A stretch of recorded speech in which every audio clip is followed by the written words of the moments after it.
Pizza বানানো থেকে আন্তর্জাতিক নায়ক, নেপালকে হারিয়ে কাঁদল ইতালি। ক্রিকেটের রূপকথার কথা অভিবাসী। ক্রিকেট শুধু খেলা নয়, কখনো কখনো এটা রূপকথাও।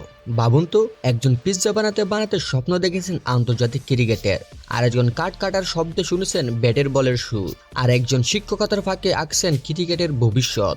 অবিশ্বাস্য শুনল, এটাই বাস্তব। নেপালকে হারিয়ে ইতিহাস গড়েছেন ইতালি, আর সেই জয়ের নায়ক 3 সংগ্রামী ক্রিকেটার। এই জয়ের আবেগ এতটাই গভীর ছিল যে মাঠেই চোখের জল ধরে রাখতে পারেননি তারা। এমন দৃশ্য দেখে মুগ্ধ হয়েছেন ক্রিকেটের কিংবদন্তি সচিন টেন্ডুলকার। তিনি বলেন, ক্রিকেট এভাবে বিশ্বজুড়ে ছড়িয়ে পড়েছে। চলুন শুরু করা যাক এই অবিশ্বাস্য গল্প।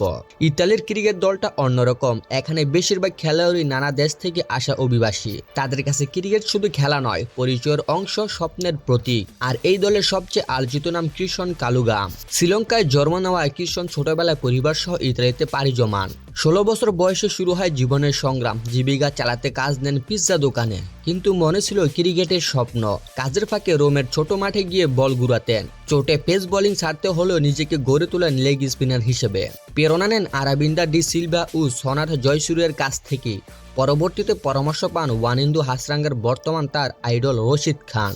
নেপালের বিপক্ষে 4 ওভারে মাত্র 18 রান দিয়ে 3 উইকেট তুলে ম্যাচের মোড় ঘুরিয়ে দেন তিনি। পিৎজা শেফ থেকে আন্তর্জাতিক ম্যাচের হিরো, একেবারে সিনেমার গল্প। তবে ম্যাচের শেষটা লিখেছেন 2 ভাই, অ্যান্টনি ও জাস্টিন মোস্কা।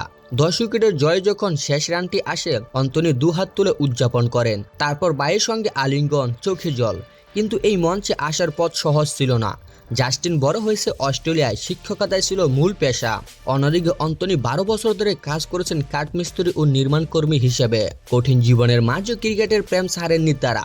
সেই ভালোবাসা আজ এনে দিয়েছে আন্তর্জাতিক মঞ্চের সাফল্য। দলের অধিনায়ক বলেন, গ্রুপ ম্যাচ জিততে খেলোয়াড়দের কাঁদতে খুব একটা দেখা যায় না, কিন্তু আজ সবাই আবেগে ভেসেছে। বিশেষ করে মস্কা 2 ভাইয়ের চোখের জল বুঝিয়ে দেয় এই জয় তাদের কাছে কতটা মূল্যবান। প্রথম ম্যাচে ব্যর্থতা থাকলেও এই ম্যাচে সাহসী ক্রিকেট খেলেছেন ইতালি। ফিল্ডিং, বোলিং, ব্যাটিং সবই ছিল নিখুঁত। পিৎজা দোকান, নির্মাণ সাইড স্কুল, এই জায়গাগুলো থেকে উঠে আসে আন্তর্জাতিক ক্রিকেটের নতুন গল্প। ইতালি এই জয় শুধু একটা ম্যাচ নয়, স্বপ্ন থাকলে যে কোনো জায়গা থেকে ক্রিকেটার হওয়া যায়। এমন অনুপ্রেরণার গল্প আরও দেখতে চাইলে ভিডিওটি লাইক দিন, কমেন্টে লিখুন ইতালির এই রূপকথা কেমন লাগলো।